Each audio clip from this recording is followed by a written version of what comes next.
उत्तर दिलं।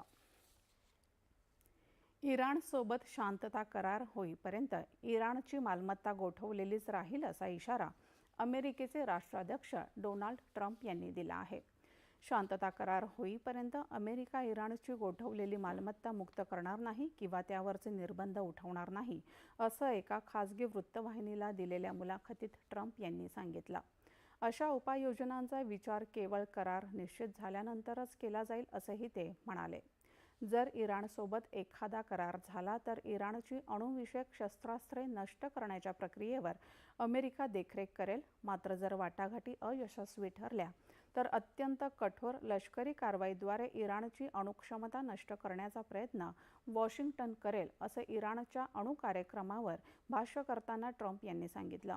इराणसोबतच्या कोणत्याही अल्पकालीन करारामध्ये लेबनॉनचा समावेश असावा असा आपला आग्रह नसल्याचं ते म्हणाले। भारत इंडोनेशिया